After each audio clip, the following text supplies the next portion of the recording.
अस्सलाम वालेकुम। आज प्रोग्राम के आगाज़ में कुछ पाकिस्तान की इक़्तिसादी सूरत हाल पर बात करके फिर सियासी मामलात की तरफ आते हैं। पाकिस्तान में इकॉनमी इस कदर बैठ चुकी है इस वक्त और इकनॉमिक एक्टिविटी तकरीबन स्टैंड स्टिल के ऊपर है, बल्कि नेगेटिव ग्रोथ जो है वो बाज़ सेक्टर्स के अंदर जो है पिछले कुछ अरसे से चल रही है। उसका नतीजा ये है कि स्ट्रीट क्राइम्स पाकिस्तान में बेपनाह ऊपर चले गए। तमाम बड़े शहरों के अंदर जहाँ जहाँ से रिपोर्ट्स मौसूल हो रही हैं तो पता चलता है कि राह चलते कोई मोटरसाइकिल सवार आया और किसी को लूट कर बंदूक दिखाई उसने और पैसे वैसे छीने उससे, कोई मोबाइल फ़ोन था तो छीना और चल पड़ा, कोई बैंक से पैसे लेके निकला है, उसके साथ ये वारदात पेश आई। इसकी बहुत बड़ी वजह इस वक्त लोगों की इक़्तिसादी मुश्किलात है और उसके ऊपर तो जो देना इस वक्त पीडीएम का अवलीन फ़र्ज़ होना चाहिए, बल्कि पिछले एक साल से ही उनका अवलीन फ़र्ज़ ही यही होना चाहिए था, क्योंकि उन्होंने तहरीक इंसाफ के ख़िलाफ़ जो नो कॉन्फिडेंस लाए थे, एक ही नारे के ऊपर लाए थे कि पाकिस्तान की इकॉनमी डूब रही है, हम इस इकॉनमी को बचाने आए हैं। तो एक साल के बाद जो फूड इन्फ्लेशन है वो 50% है, ग्रोथ ऑलमोस्ट ज़ीरो है, कोई फ़र्क नहीं है, और लार्ज स्केल मैन्युफैक्चरिंग जो है उसमें नेगेटिव ग्रोथ है। तो बहुत ही एक अफसोसनाक सूरत हाल है और मुझे लगता है कि उसका अदराक है ही नहीं है। इंटरनेशनल मॉनेटरी फ़ंड का प्रोग्राम जो दिसंबर के अंदर बहाली होकर किस्त मिलनी चाहिए थी वो अभी तक बहाल नहीं हुआ, उसके ऊपर हम छठा महीना स्टार्ट हो जाएगा, अभी तक वैसे के वैसे बैठे हुए हैं। और ये जो बेयकीनी है इसने रुपए को 350 पे पहुँचा दिया और ये जुल्म है पाकिस्तान के साथ। इस रुपए की कीमत किसी सूरत भी 250 से ऊपर नहीं जानी चाहिए थी, लेकिन ये 350 पे ट्रेड कर रहा है, इसलिए कि अनसर्टन सिचुएशन है, मालूम नहीं है कि डॉलर्स आने हैं या नहीं आने हैं। तो ये ज़िम्मेदार हैं इस वक्त शहबाज शरीफ भी, सागडार भी और वो तमाम लोग जो हुकूमत में बैठे हैं। इसको रिवाइव करके इस अनसर्टन सिचुएशन को ख़त्म करना चाहिए। ये कह देना कि हमने पाकिस्तान को डिफ़ॉल्ट नहीं करने दिया, ये कह देना काफ़ी नहीं है, क्योंकि सारी इंपोर्ट्स जो हैं अदर दैन ऑयल इंपोर्ट्स उसके ऊपर पाबंदी है, कुछ पाकिस्तान में बाहर से आ नहीं सकता। नतीजा क्या है कि कुछ इनफॉर्मल इकॉनमी क्रिएट होना शुरू हो गई है। जिन लोगों की एसेंशियल इंपोर्ट की रिक्वायरमेंट्स हैं वो आपकी रिमिटेंसेस का पैसा और दूसरे जो फॉर्मल चैनल से डॉलर्स आने चाहिए थे वो इनफॉर्मल चैनल से आ रहे हैं और वो इंपोर्ट्स की डिमांड वहाँ से पूरी हो रही है। तो ये जुल्म है जो कुछ हो रहा है पाकिस्तान के साथ, ये सही नहीं है। तो ये जो बड़े हैं पाकिस्तान के, जो वज़ीर आज़म हों, वज़ीर ख़जाना हों, इस्टेब्लिशमेंट के लोग हों या अपोजिशन की इंक्लूडिंग इमरान खान, इनको बैठ के ये फ़ैसला करना पड़ेगा कि इनकी सियासी लड़ाई से पाकिस्तान को डुबोना है हमने या पाकिस्तान के लोगों को बचा के कोई तरक्की की राह पे डालना है। ये अगर ज़िम्मेदारी नहीं निभाएंगे तो इंसानों को सज़ा मिलेगी। जैसे इमरान को जो उसने 4 साल तर्ज़ हुकूमत बनाया था, जिस इस्टेब्लिशमेंट के कंधों पे बैठ के हुकूमत में आया था, बाद में उसी को जो गालियाँ निकालनी थी मीर जाफ़र और मीर सादक कह के, अल्टीमेटली वो 9 मई उसका नतीजा निकला है। तो जो अभी जो कुछ लोग कर रहे हैं इसको इनकी भी सज़ा मिलेगी। तो थोड़ा सा होश के नाखुन लें, पाकिस्तान और पाकिस्तान के अवाम की फ़िक्र करें, वो थोड़ा सा दर्द दिल में जगाएं कि वो जो भूखे लोग सारा दिन सड़कों पे मारे मारे फिर रहे हैं उसके लिए क्या करना है, फिर कोई रास्ता निकलेगा। सियासी एतबार से इस वक्त पाकिस्तान में क्योटिक सिचुएशन है, भौचाल की कैफियत नहीं होती, भौचाल की कैफियत है। 9 मई को कोई डिफेंड करने पे तहरीक इंसाफ की टॉप मोस्ट लीडरशिप भी तैयार नहीं है और पार्टी छोड़ने का सिलसिला वो ना रुकने पे है ना रुकेगा।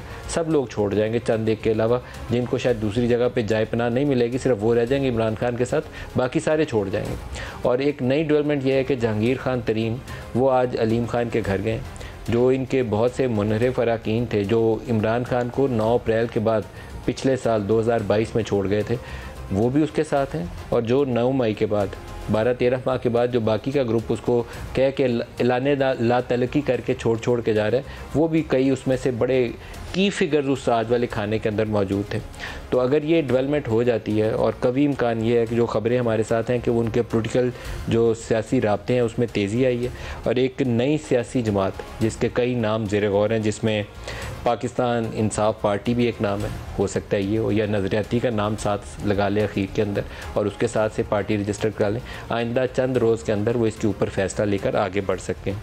इसमें तहरीक इंसाफ का जो पुराना मुनहरिफ अरकान का ग्रुप था वो भी शामिल होगा और वो लोग भी शामिल होंगे जिन्होंने 9 मई के वाक़यात के बाद इमरान खान से लहदगी या लातलकी का ऐलान किया है।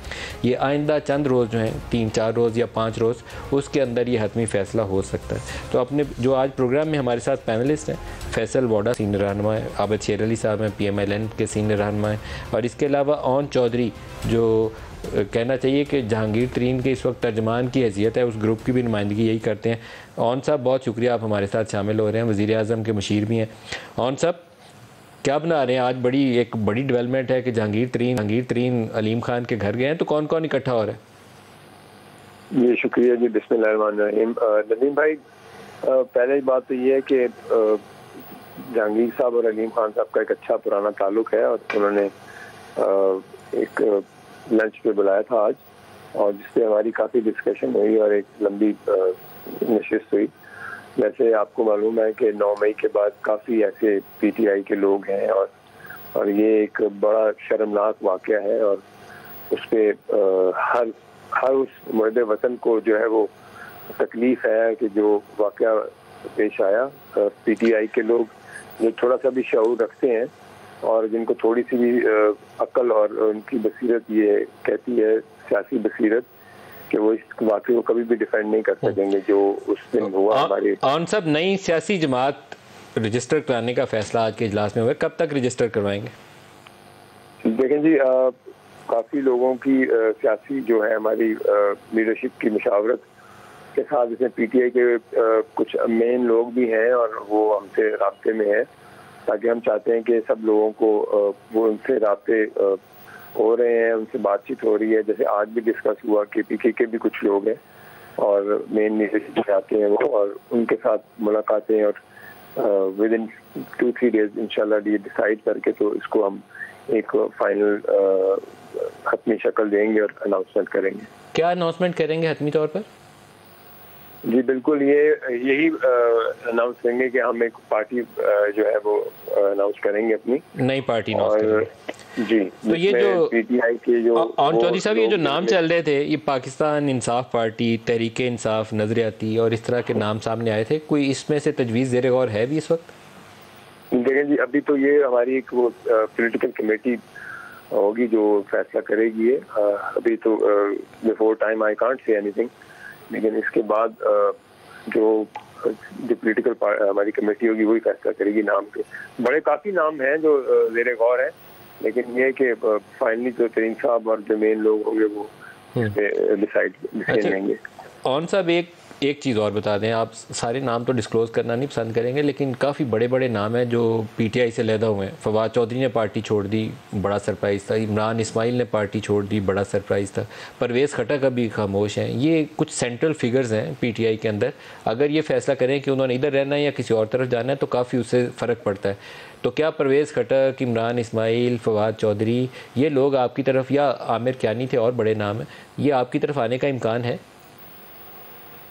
क्यों नहीं जी, क्यों, इसमें कौन सी कोई बड़ी बात है। ये हमारे बड़े मोहतरम और भाई हैं हमारे, और हमने बड़ा इनके साथ काम किया हुआ है। हमारा एक बड़ा ताल्लुक है, बड़ा इज्जत और एहतराम का ताल्लुक है। हमारे सीनियर हैं और बड़ा अच्छा है, इन्होंने बड़ी मेहनत की पार्टी में, और राब्ते हैं इनसे, इनका बड़ा रोल है पार्टी में। और बिल्कुल हमारा तो एक पर्सनल ताल्लुक भी है मेरा फवाद भाई से, आमिर साहब से, और खटक साहब मेरे लिए काबिल इज्जत है।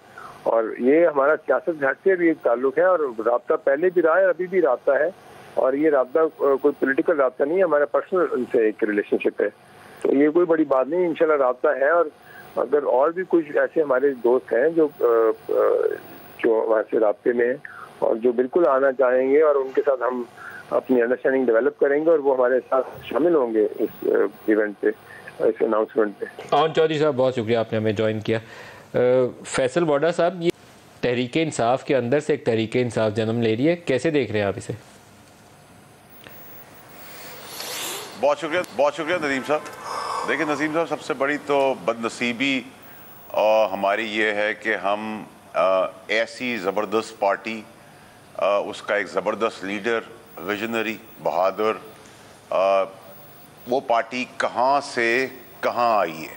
सबसे बड़ा तो रोना और सबसे बड़ी तकलीफ़ दे अमल तो ये है, और इसको तबाह और बर्बाद करने में ख़ास कीड़े, आम, सांप सारे थे। वो अब कौन देख भी रही है। कोई कस्में खा के, गोली की बहाना करके अगले दिन प्रेस कॉन्फ्रेंस कर रहा है, कोई रो के प्रेस कॉन्फ्रेंस कर रहा है, कोई भाग के प्रेस कॉन्फ्रेंस कर रहा है। जिसमें मैं निकाला गया था नदीम मलिक साहब, तब मेरी पार्टी भी बहुत तगड़ी थी। मेरे चेयरमैन साहब तो इतने तगड़े थे कि वो उनको नीचे देख के तरफ सोच भी नहीं रहे थे, और मैं तो उनको बचाने के लिए निकाला गया, उनकी सियासत और उनकी ज़िंदगी को। बाकी तो अपनी जान बचा के उनको फेंक के भाग रहे हैं, तो कौम सारा कुछ देख रही तमाशा। तो ये तो बहुत अनफॉर्चुनेट। वैसी एक बड़ा मातम का समय है कि एक अच्छी प्रोग्रेसिव पार्टी इतनी ज़्यादा जहांगीर तरीन की पार्टी के ऊपर राय दीजिए ना। जहांगीर तरीन की पार्टी के अंदर जो ये लोग जा रहे हैं, आप पोटेंशियली देखते हैं ये एक थ्रेट बनेगा तहरीक इंसाफ के लिए? देखिए नदीम मलिक साहब, जहांगीर तरीन साहब के साथ मेरा भी उनका एक बड़ा एहतराम और इज़्ज़त का रिश्ता है, बट ये 2018 नहीं, नंबर 1। नंबर 2 ये कि I can only wish him good luck कि वो जिस जगह चल रहे हैं वो उनको वहाँ कामयाबी हो। लेकिन बाय एंड लार्ज देखें, जो लोग आइडियोलॉजी के साथ चले थे, जो इनके बाप दादा ने हमारे पाकिस्तान बनाया था, हम उस आइडियोलॉजी के साथ खड़े हैं। और आइडियोलॉजी का मतलब ये नहीं होता कि आप कहीं शमूलियत करेंगे ही तो मुल्क की खिदमत होगी।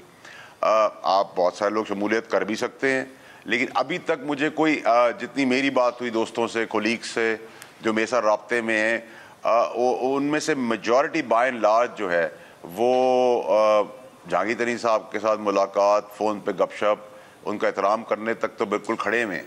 लेकिन मुझे कोई सच कोई ऐसी चीज़ नज़र नहीं आ रही जिसके तहत आइडियोलॉजिकल वर्कर जो है वो कोई नई पार्टी के छतोछाया में चला जाएगा। मैं नहीं समझता। जैसा अगर मुझसे आप पूछेंगे तो मैं आबिद शेर अली से मैं चाहूँगा उस पर भी राय लें। मैंने फवाद चौधरी के करीबी लोग जो हैं उनसे भी रब्ता किया, तो उनसे मुझे अभी तक तस्दीक नहीं हुई कि फवाद चौधरी की ऐसी कोई इंटेंट है।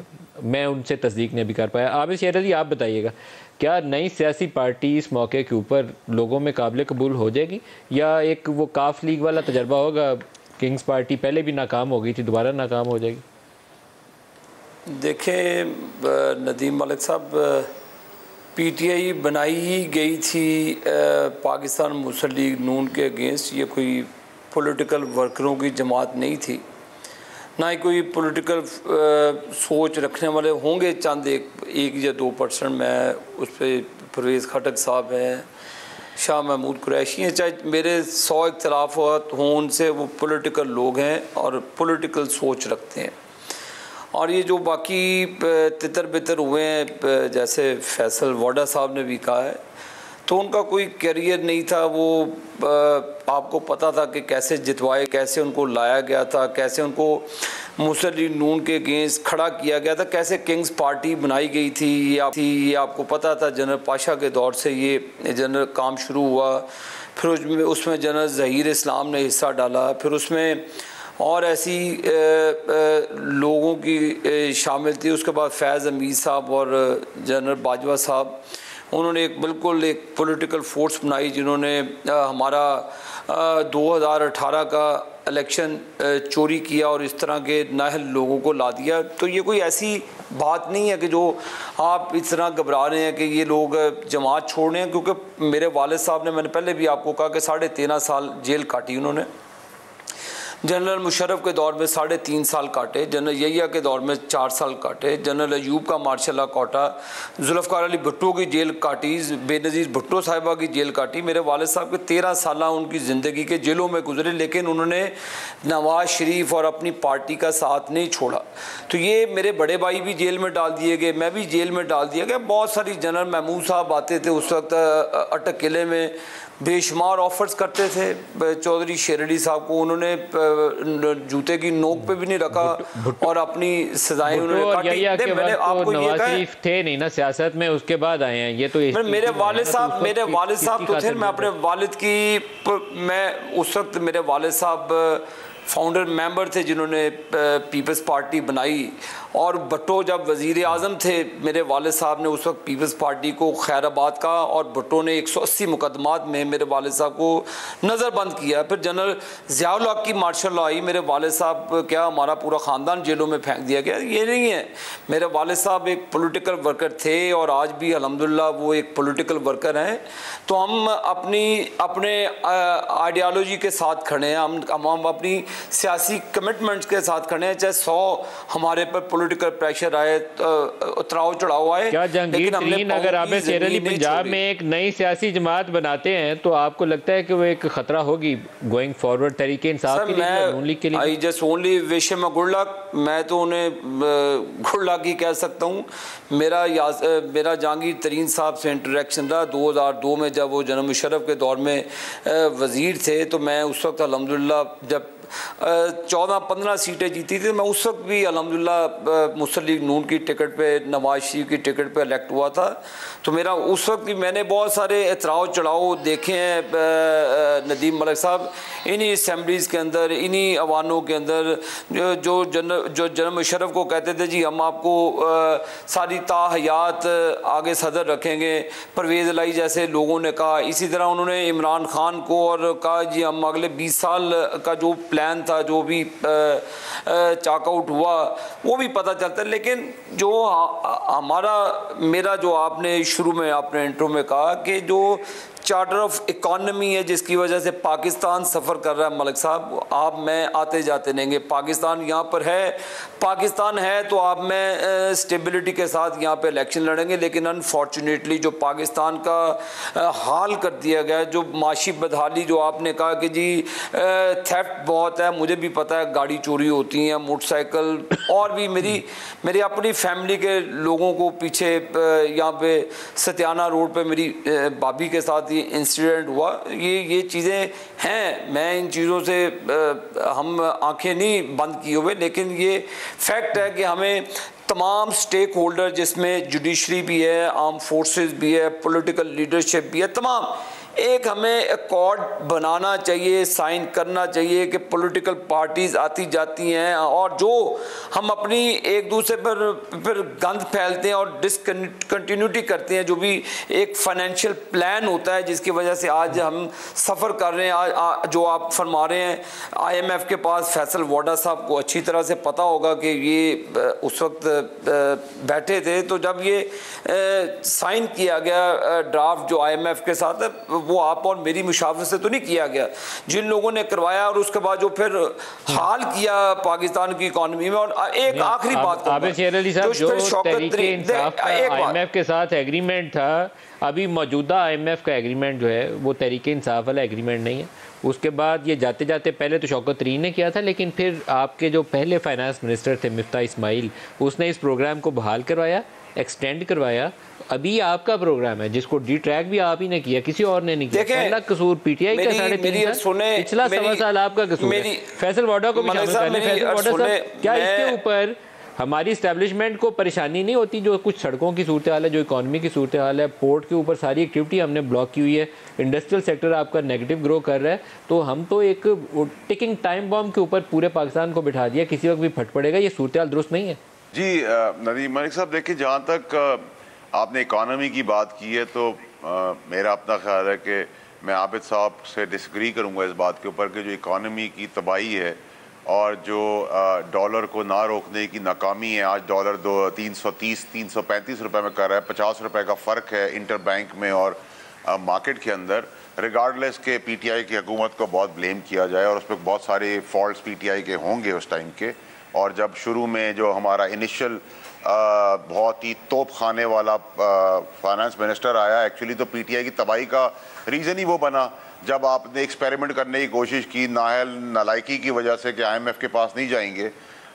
उस सांप की वजह से जितना हमने नोज़ डाइव और तबाह किया है PTI की हुकूमत को, उससे तो हम भी खुद रिकवर नहीं कर पाए, और उसकी रिकवरी के रिपरकशंस आज की पॉलिटिकल जो असेंबली में बैठी हुई है PDM की गवर्नमेंट, उनको भी है। लेकिन कता नज़र के इसाक डार साहब को जब लाया गया और जिस तरीके से उनको बुलाया गया और जिस तरीके से वो एक ही दिन में सेनेट में बहाल हुए और उनके डर से डॉलर नीचे गिरना शुरू हुआ, उनकी भी बहुत ज़्यादा अनसक्सेसफुल पॉलिसीज़ हैं जिसके अंदर इंपोर्ट को बहुत बड़ी मार पड़ी है। एक्सपोर्ट के अंदर लोग सड़क पर आ गए हैं, फैक्ट्रियाँ बंद हो गई हैं, पेमेंट्स हो नहीं रही, फॉरेन डेट्स क्लियर नहीं हो रहे, तो बहुत सारी रुसवाई है। और उसका बलबा और बोझ इस अगले इलेक्शन में PDM को भरपूर तरीके से उठाना पड़ेगा। रिगार्डलेस के PTI का वैक्यूम आ गया है, इसका ये मतलब नहीं है कि वो सारा वोटर जो है वो वोट के PDM को वोट कर देगा। PDM को मुश्किल होगी अपनी हलकों में जाके सेल करने के लिए कि हमें एक और चांस प्रोविजन दिया जाए। और जहाँ तक आप पॉलिसी की नाकामी और नाअहली देखेंगे तो उसमें मैं नहीं समझता कि आबिद शेर अली साहब भी उसको जस्टिफाई कर सकेंगे, बिकॉज ये स्ट्रेट बात करते हैं, अच्छी लगे बुरी लगे। तो वो बोझ से तो मरियम साहिबा भी अपने आप को डिस्कनेक्ट कर चुकी हैं कि मैं इसका हिस्सा नहीं हूँ, और नवाज शरीफ साहब भी बहुत हद तक डिस्कनेक्ट कर चुके हैं अपने आप को कि जी ये हम इस गवर्नमेंट का हिस्सा नहीं है, या ये गवर्नमेंट और नवाज शरीफ साहब अलग अलग है। तो कतई नज़र के अगर हम क्या बात कर रहे हैं, और किसी पे भी हम आते थे तो हम दूसरे पे ब्लेम डालते थे, अब हम पे कोई ब्लेम डाल रहा है। लेकिन इकॉनमी की अभी किसी का ना दिमाग है, ना जा रहा है, ना सोच है, ना सिवार है, ना कोई कंसर्न है, सिर्फ ये पॉलिटिक्स चल रही है। और पाकिस्तान में आम आदमी, गरीब आदमी तबाह और बर्बाद हो गया, उसके लिए 30 रुपए की रोटी लेना मुश्किल हो गई है। हम तो एसी में बैठ के बातें कर लेते हैं, चले जाते हैं, और हमारी इस एसी में बैठने की, टीवी में बात करने की, सियासत करने के लिए जो लोग शहीद और अपनी खून दे रहे हैं, हम उनकी पीटीआई कब्रों तक चली गई है। तो हम तो पता नहीं किस डगर जा रहे हैं। नदीम भाई साहब, अल्लाह ताला रहम करे इस मुल्क के अंदर इतनी पोलराइज और इतनी डिवीजन और इतनी हेट्रेड क्रिएट कर दी है कि आप एक्चुअली जिन चीज़ों के ऊपर आपको एड्रेस करना चाहिए, आम आदमी की ज़िंदगी, तेल पानी रोटी, अस्पताल, स्कूल, हम उसकी तरफ जा ही नहीं रहे। हम एक दूसरे के कपड़े खींचने में लगे हुए हैं, अपने इदारों को गिराने में लगे हुए हैं, अपनी अदलिया को कंट्रोवर्शियल बना रहे हैं। It's very sad. ब्रेक ले लेंगे। Welcome back. जस्टिस शाइक उस्मानी साहब हमारे साथ शामिल हो रहे हैं। जस्टिस साहब, बहुत शुक्रिया आप हमें ज्वाइन कर रहे हैं। Review of judgment and order, ये नया कानून पास हो चुका है। क्या इसकी रोशनी में नवाज शरीफ जो पानामा में नाहल हुए और जहांगीर तरीन जिनको पाकिस्तान से बाहर असासे रखने और उनको दुरुस्त तरीके से डिक्लेयर न करने के ऊपर नाहली हुई, क्या इन दोनों को अपील का या एक सेकंड रिव्यू का, क्योंकि एक रिव्यू किसी हद तक वो फाइल कर चुके थे, मुझे मालूम नहीं लीगल पोजीशन क्या है, इनको फ़ायदा हो सकता है या नहीं हो सकता? देखिए, इस एक्ट के दो पार्ट्स हैं। एक पार्ट तो वो है जो कि 184(3) जो आर्टिकल है उससे डील करता है, जो कि है इस वजह से कि ओरिजिनल जुरिसडिक्शन सुप्रीम कोर्ट की, ख़ास तौर से ह्यूमन राइट्स के मामले में, उसमें तो इस एक्ट के तहत उन्होंने उनको अपील का हक दे दिया कि उसका फैसला अपील किया जा सकता है। दूसरा जो एस्पेक्ट है इसका वो ये है कि जो रिव्यू होती है, क्योंकि सुप्रीम कोर्ट की जजमेंट जो होती है वो फाइनल होती है, सिर्फ उसमें रिव्यू हो सकती है। अब वो जो रिव्यू होती है वो उसके टाइम लिमिट होता है, 30 डेज के अंदर अंदर तक आपको रिव्यू करना होता है, और वही जजेस उसको रिव्यू करते हैं जिन्होंने पहले सुना होता है, और वही लॉयर्स भी उसमें अपेयर होते हैं जो कि पहले अपेयर होते हैं। ये रिस्ट्रिक्शन थी, और ये चीज़ जो है ये सुप्रीम कोर्ट के रूल्स में है, आइन में नहीं। तो इस जो ये लॉ बनाया गया, इसमें इन्होंने 2 अमेंडमेंट्स की है बड़ी इंपॉर्टेंट। वो ये, एक तो पहली कि 184(3) जो है, जिसमें कि ह्यूमन राइट्स वाला मामला है और जिसमें आमतौर से सो मोटर नोटिस ली जाती है, उसमें अपील का किया गया। और दूसरे रिव्यू में उन्होंने ये कहा है कि रिव्यू में वो जो शख्स जिसके खिलाफ फैसला होता है वो अब रिव्यू कर सकता है, और उसको 60 दिन का टाइम दिया है from the time of this new law being enacted. तो सर, नवाज के मामले में अभी कौन सी वाली प्रोविजन का इतलाक होगा, क्योंकि एक रिव्यू उन्होंने फाइल किया था? ये जो दूसरी वाली है, जिसमें कि रिव्यू की बात है, क्योंकि उनका तो फैसला हो गया था, ठीक है, उसको रिव्यू करना है। रिव्यू करने का जो उनको राइट दिया गया है कि 60 दिन के अंदर अंदर कानून बनने के बाद, जो कि कल या परसों बना था, इसके अंदर अंदर अगर वो चाहें तो इसमें रिव्यू फाइल कर सकते हैं। और उसमें उन्होंने जो चीज़ ऐड कर दी है वो ये कि वो रिव्यू होगी तो उसमें वही वकील की ज़रूरत नहीं है, आप कोई दूसरा वकील भी इस्तेमाल कर सकते हैं, उसको इंस्ट्रक्ट कर सकते हैं, वो आपके लिए उसके लिए अप्लाई कर सकता है। ये 60 रोज़ की प्रोविजन है जिसका आपने तज़किरा किया, तो इसका मतलब है कि from the day of the enactment 60 रोज़ के अंदर अंदर इसके ऊपर नवाज और जहांगीर तरीन दोनों के लिए ये रास्ता खुल गया। दोनों रिव्यू के लिए एप्लीकेशन दे सकते हैं, दोनों दे सकते हैं। और सर, जजेस की क्या कंडीशन है? जजेस जिन्होंने पहले केस सुना हुआ उससे हट, जजेस का भी उन्होंने उसमें लिखा है, sorry I forgot to mention, कि जजेस का उन्होंने कहा है कि जो जितने जजेस ने ये केस सुना था उससे ज़्यादा जजेस बेंच में हों। मसलन नवाज शरीफ के केस में 5 जजेस थे, तो अगर ये पिटिशन फाइल होती है तो उस सूरत में इनको 5 जजेस से ज़्यादा, यानी कम से कम 7 जजेस होने चाहिए। तो बेंच वो सेम जजेस उसमें साथ में हो सकते हैं या डिफरेंट जजेस? नहीं, वो तो होंगे नहीं, क्योंकि ये तो बहुत पुराना केस है। सिर्फ एक जज है जो कि 5 जजेस में से थे, मेरे ख्याल में बंडियाल साहब थे शायद, इजाजुल हसन साहब जो मॉनिटरिंग जज थे। हाँ, इजाजुल हसन साहब, याद नहीं, पर बस तो सिर्फ उसमें तो सारे जजेस डिफरेंट होंगे, लेकिन उन्होंने ये कहा कि ज्यादा जजेस होंगे उतने जितने जिन्होंने के फैसला किया था, 5 जजेस ने फैसला किया था, जो अब अगर ये रिव्यू फाइल होती है तो उसमें ज्यादा जजेस होंगे। ठीक है जनाब, बहुत शुक्रिया आपने हमें ज्वाइन किया और अपडेट किया। आबिद शेर अली, आपकी सियासी जमात के लिए एक नई विंडो ओपन हुई है, नवाज़ शरीफ की बहाली हो सकती है। और एक बड़ी इंपॉर्टेंट मैं न्यूज़ आपके साथ शेयर करूं, किसी स्टेज पे जनरल बाजवा के आखिरी दिनों में असद उमर और परवेज़ खटक को पीटीआई ने जनरल बाजवा के पास भेजा था। आई थिंक सितंबर 2022 की बात है, अभी वो उनकी टर्म ख़त्म नहीं हुई थी, सितंबर या अक्टूबर के महीने की बात है कि नवाज़ शरीफ की नाअहली पार्लिमान के ज़रिए ख़त्म कर देते हैं 62(1)(f) की, और आप इन ऑफिस रहें और अप्रैल में इलेक्शन करवा दें। जनरल बाजवा को एक्सटेंशन की ऑफ़र थी और नवाज़ शरीफ की नाअहली ख़त्म करने का मामला था, लेकिन जब ये पैगाम नवाज़ शरीफ तक पहुंचाया गया तो ही रिफ्यूज़ड। उसने कहा कि एक तो एक्सटेंशन की हिमायत नहीं करूँगा, दूसरा मुझे अदालतों ने नाअहल किया था, अदालतों से ही बहाली चाहिए। ये बड़ी डेवलपमेंट थी उस वक्त की, लेकिन ये रिपोर्ट नहीं हो सकी क्योंकि बहुत से लोग सर्विस में थे, यूनिफॉर्म में थे। आबिद शेर अली साहब। मलिक साहब देखें, उस वक्त जंगल का कानून राज था और जिस तरह मियाँ मोहम्मद नवाज़ शरीफ को पनामा से शुरू करके कामा पे डिस्क्वालीफाई किया गया, और जिस तरह इमरान खान ने ख़ुद एडमिट किया अपनी एप्लीकेशन जो सुप्रीम कोर्ट में की है कि ये इस्टेब्लिशमेंट ने फैसले कराए, तो इसका मतलब जो उस वक्त के जज साहबान उस बेंच में शामिल थे, जिसमें भी एहसन जैसे इजाजुल हसन साहब का भी नाम है, तो ये फिर एक बहुत बड़ी कंट्रोवर्सी स्टार्ट हो जाती है। अल्लाह ने नवाज़ शरीफ साहब को सुरखरू किया क्योंकि उनका अल्लाह पर एतमाद है, उनको पता था उन्होंने कोई गलत चीज़ नहीं की। अगर एनआरओ लेना होता तो वो बड़ी मरतबा एनआरओ ले लेते और अपने केसेस को सेटिसाइड करवाने के लिए कोई भी वो डील कर लेते। नवाज शरीफ साहब ने कभी डील पर उम्मीद ना बांधी है, उन्होंने अल्लाह के अपने मामला अल्लाह पे छोड़ा, तो अल्लाह ने उन्हें सुरखरू किया और उनके तमाम करदार जिन्होंने उनके साथ ज़्यादती की, अल्लाह ताला ने उन तमाम करदारों को एक एक करके नंगा भी किया, ना सिर्फ नंगा किया और उनकी तजलील भी की, अवामी तौर पे भी की और माशरती तौर पे भी की। तो मलिक साहब नंबर 1, एक तो अल्हम्दुलिल्लाह अल्लाह ने नवाज़ शरीफ को सुरखरू किया और उसका खमियाजा आज पाकिस्तान भुगत रहा है। जिन लोगों ने नवाज़ शरीफ को डिस्क्वालीफाई किया उसमें देखे जनरल फैज़ हमीद का किरदार है, जिसने तमाम जुडिशरी को मैनेज किया, फिर उन्होंने इस्लामाबाद हाई कोर्ट से लेकर उनके चर्चे हैं। तो इस तरह के लोगों को अदालत के कटहरे में जनरल फैज़ हमीद जैसे लोगों को लाना चाहिए जिन्होंने अपने यूनिफॉर्म का गलत इस्तेमाल किया।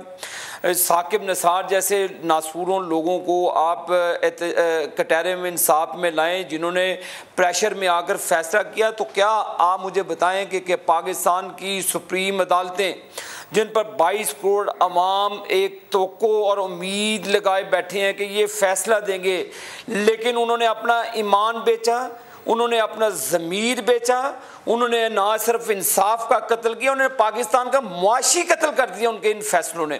तो इन तमाम किरदारों का ट्रायल होना चाहिए। और मैं ये देखें, ये चीज़ें मलिक साहब जज अरशद मलिक की आप ऑडियो वीडियो टेप्स ले लें, तमाम वो शवाहिद मौजूद हैं।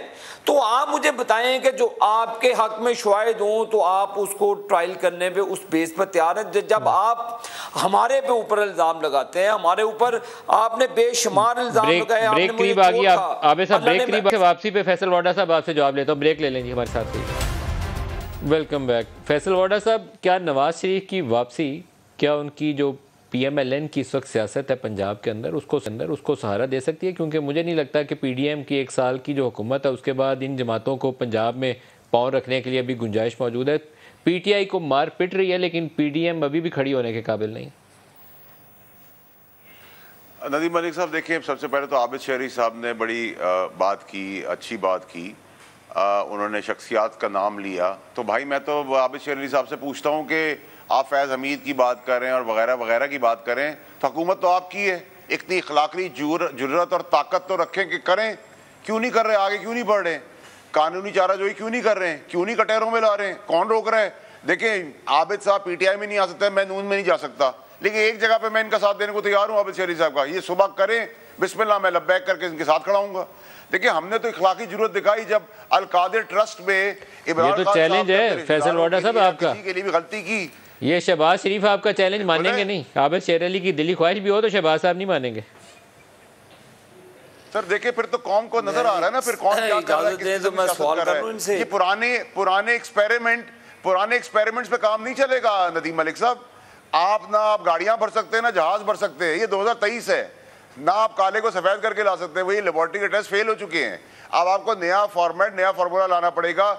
आपको आसिफ टाटा जैसे लोग, मोहम्मद अली टब्बा जैसे लोग, सुल्तान अलाना जैसे लोग, इरफान नोमान कंपनी जैसे लोग, साफ सुथरे पॉलिसी मेकर, मुल्क को जो डॉलर्स कमा के दे रहे हैं, आरिफ हबीब जैसे लोग, इन लोगों को लाना पड़ेगा। पुराने मरते खपते, कभी कोई फाइनेंस मिनिस्टर, कोई नालायक हमारा फाइनेंस मिनिस्टर, कभी इनका नालायक फाइनेंस मिनिस्टर, पुरानी चीज़ों को नए डब्बों में बंद करके पाकिस्तान का मसला हल नहीं हो सकता नदीम मलिक साहब। अब नई सोच, फैसल वाडा साहब, नए ताकतवर, नए आइडियाज, नए लोगों को चांस देना पड़ेगा। फैसल वाडा साहब, मुझे लगता है कि अभी कोई 2 साल के लिए केयर टेकर सेटअप लाने की तैयारी हो रही है, जिसमें जो नाम आप जिन लोगों का ले रहे हैं ना, वो हो सकता है उस सेटअप का हिस्सा हो, क्योंकि ये सियासी जमातें उनको जगह नहीं देंगी। फैसल वाडा साहब इंशाल्लाह होंगे नदीम मलिक साहब। देखें हमने केयर टेकर सेटअप यूनिवर्सिटी के टाइम पे भी, जब इमरान खान साहब ये गलती कर रहे थे, उस वक्त वजीर होते हुए भी कैबिनेट में उनको रोका कि नैब का केस बनेगा, और आज भी कहा कि रिश्तेदारों की ईमा पे या उनकी ख्वाहिश के लिए गलत काम कर बैठे हैं, उसमें करप्शन का चार्ज अगर उन पे है और दीगर पर है तो फैज हमीद पर भी है। हमने तो जरूरत दिखाई है, और कल खड़े हो जाए आबिद शेर अली साहब, उनकी गवर्नमेंट, हम साथ खड़े होंगे, उनको वो काम भी करके दे देंगे जो ये अगले 35 साल तक सबूत इकट्ठे नहीं कर सकते। करने वाले तो बने ना सर। आबिद साहब आप खड़े होने पे तैयार हैं? पूछ ही लेते हैं सर, तकरीर करने से नहीं होगा।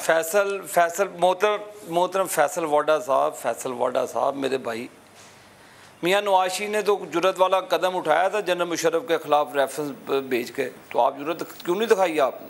आप उस वक्त कैबिनेट का हिस्सा थे, दिखाते जुर्रत, आप छोड़ देते इमरान खान की कैबिनेट को उस वक्त। तो आप, मेरा भाई कह रहा है कि भी मैं जुर्रत दिखाऊँ, हमने तो जुर्रत दिखा दी थी।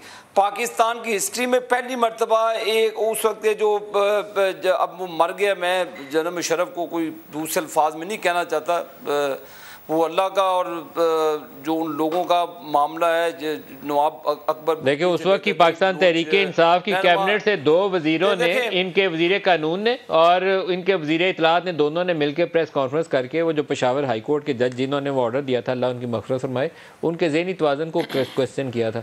फिर लाहौर हाई कोर्ट ने उसकी तस्लीम को क्वेश्चन कर दिया। तो ये नॉट डूएबल है पाकिस्तान में। आबिद शेर अली साहब, इट्स नॉट डूएबल इन पाकिस्तान। मलिक साहब मैंने तो जवाब दिया, मैंने मोहतरम फैसल वाडा साहब की हिम्मत और जुर्रत को मैंने आपको खराज तहसीन पेश कर दिया कि हमने तो पेश किया था वो रेफरेंस। आबिद शेर अली साहब एक रिक्वेस्ट सुन लें। आपकी इकोनॉमी ब्लीड कर रही है, खुदा का वास्ता है मेरे भाई, सुल्तान अलाना साहब को बुलाएं, अपने फाइनेंस मिनिस्टर से कहें उनसे मिलें, ऐसे काबिल मुखलिस लोगों को सामने लाएं प्लीज। मेरी गुजारिश है, वो पाकिस्तान की मदद आज भी करेंगे, प्लीज आप ऐसे लोगों को बुलाएं, देखें आगे बुलाएं, मत करें। अब पुराना बाबर दादा का जमाना चला गया। नहीं मेरी अर्ज सुन लें, देखें आप भी माशाल्लाह एक बिजनेसमैन है। अब जब पाकिस्तान में आप 3000 की चीज़ बाहर से ला के अंदर 1500 की बेचेंगे तो फिर आपकी टैक्सेशन का निज़ाम उस तरह नहीं है। एक गरीब आदमी पर टैक्स लगता है, अमीर आदमी पर उस तरह का टैक्सेशन नहीं है। क्यों नहीं पाकिस्तान की जोनिंग करते, क्यों नहीं गरीब आदमी को रिलीफ देते, क्यों नहीं जो आप हम और आप आड़े आ जाते हैं पॉलिसी बनाने में। जब आपकी हुकूमत है जी मैं आड़े आ जाऊँ, जो टैक्सेशन होती है, तो आप पाकिस्तान की जो 70% गरीब आवाम है, एक सफ़ेद पोश तबका है, उनकी बात करें। वो है पाकिस्तान की के स्टेक होल्डर जिन्होंने जिनके वोट से आप और मैं बनते हैं। आज तक किसी अहम इतने बड़े वजीरों, सुन रहे मेरे भाई फैसल वाडा साहब, मेरे पास प्रोग्राम का वक्त खत्म हो गया। सिर्फ आबिद साहब आपके लिए एक मशवरा है कि IMF का प्रोग्राम बहाल करें और बजट ऐसा पेश करें कि इकोनॉमी को अगले 6 महीने 8 महीने के ऊपर पांव पे खड़ा रखने की उम्मीद पैदा हो। IMF का प्रोग्राम बहाल करें, आप ज्यादती करें अपने साथ भी और पाकिस्तान के साथ। आबिद शेर अली साहब, फैसल वाडा साहब, दोनों के लिए इतना इजाजत दीजिए। अल्लाह हाफिज।